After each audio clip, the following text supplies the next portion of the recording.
New Jersey, July 2024, late evening. A father picks up his son's phone from the kitchen counter. What he's about to discover will force his family to flee across the country and expose a predator who has already destroyed the lives of at least 26 other children. This is Steve. He's what you'd call a helicopter parent. Before allowing his 13-year-old son on Roblox, he spent hours researching the platform. His son had been playing Roblox for years. It seemed innocent enough. Pet Simulator, a game where kids collect virtual pets and trade with friends. But on that July evening, when Steve checked his son's phone, he found something that made his blood run cold. Messages, dozens of them. Steve immediately called the police. What they told him was even more disturbing. The man who contacted his son wasn't some random predator. He was already facing charges for exploiting another child. And investigators believed he had successfully groomed at least 26 other victims. The predator's name was Sebastian Romero, 27 years old, from Somerset, New Jersey, just an hour away from Steve's home. To understand how this happened, we need to go back 6 months earlier. January 2024, Steve's son is playing Pet Simulator, completely absorbed in the game. Then a message pops up. It's from another player. Someone who says they're 16 years old. Someone who wants to be friends. The boy responds, why wouldn't he? It's just another player, someone his age who shares the same interests. Over the next few days, they chat regularly, about pets, about rare items, about school. The stranger is friendly, relatable, funny. But this 16-year-old friend had a secret. His name wasn't what he said it was. He wasn't 16, and he was using voice-altering technology to sound like a teenager when they talked.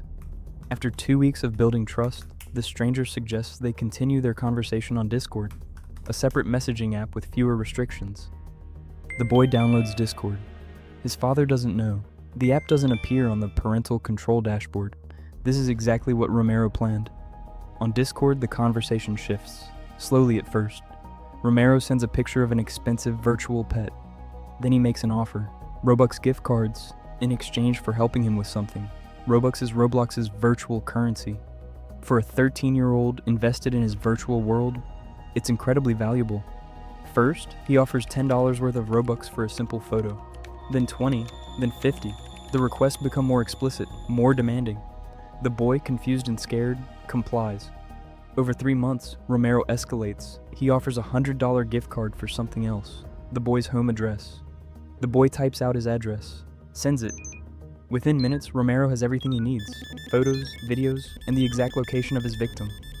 Then comes the ultimatum. Romero wants to meet in person. He sends a location, a parking lot 15 minutes from the boy's house. The boy doesn't go, but when he doesn't show up, Romero's messages turn violent, threatening. When police arrested Sebastian Romero in August 2024, they discovered he wasn't a first-time offender. Forensic analysis revealed a systematic pattern of predation. The pattern was always the same. Find a popular Roblox game. Target young players, usually between 11 and 14 years old. Pose as a teenager. Build trust over weeks, then migrate to Discord or text messages where Roblox couldn't monitor the conversations. Offer virtual currency as bait. Request photos. Escalate to threats and blackmail.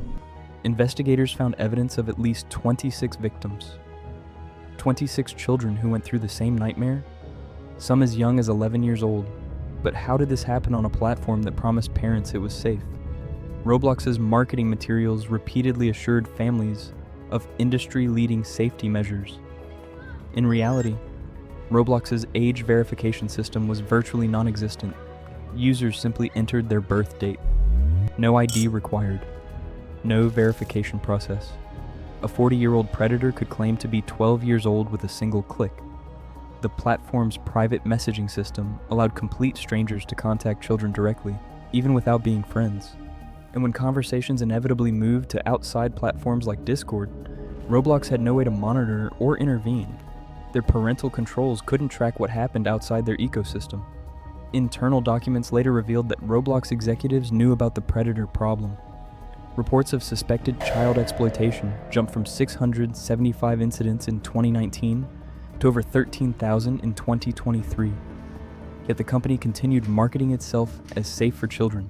Former employees told journalists they felt pressured to prioritize user growth over safety features. Features that might protect children were often rejected because they could reduce engagement metrics. For Steve and his son, the nightmare was only beginning.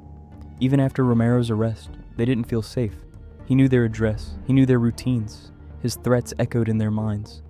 3 weeks after the discovery, they made a decision. They packed up their entire lives and moved across the country. New house, new schools, new identities. Steve's son, now 14, battles depression and PTSD. He sees a therapist twice a week. He's afraid to go online. He doesn't trust anyone his age. The trauma, Steve says, has fundamentally changed who his son is. But Steve's family isn't alone. In 2024 and 2025, over 35 lawsuits have been filed against Roblox. Families from Florida, North Carolina, Missouri, Illinois, Texas, and California, all telling similar stories. The Attorneys General of Louisiana, Kentucky, and Florida have launched official investigations. One law firm alone reports investigating over 1,000 cases of alleged exploitation on the platform. In February 2025, a California judge denied Roblox's attempt to force these cases into private arbitration. It was a significant victory. It meant these families would get their day in court. Their stories would be heard publicly. Roblox's response has been consistent. They claim safety is their top priority. They point to over 100 new safety features implemented in 2024. They've introduced AI-powered moderation and age estimation technology. But critics argue it's too little, too late. The platform had nearly 83 million daily active users in 2024 and generated $3.6 billion in revenue, all while the exploitation reports were piling up. As for Sebastian Romero, he awaits trial. He's been charged with multiple counts of child exploitation, coercion, and threatening a minor. If convicted, he faces decades in prison. But he's just one predator. Experts estimate thousands more are active on gaming platforms right now, using the same tactics, targeting the same vulnerable children. Steve's son still asks questions. Why didn't the safety features work? Why was it so easy? Why didn't anyone stop it sooner? Steve doesn't have good answers, but he has advice for other parents. Trust, but verify. Know what platforms your children are using. Understand how they work. Check their devices regularly. And remember, predators aren't at playgrounds anymore. They're in the games your children play, in the chat rooms they trust, behind avatars and fake names. And platforms like Roblox have given them the perfect hunting ground. As of today, Sebastian Romero remains in custody awaiting trial. Steve's family is rebuilding their lives in a new state, and Roblox continues to operate with millions of children, logging in every single day. The investigation continues, the lawsuits proceed, but the question remains, how many more children will be victimized before real change happens? To see more stories like this and to support my channel, please make sure to like and subscribe.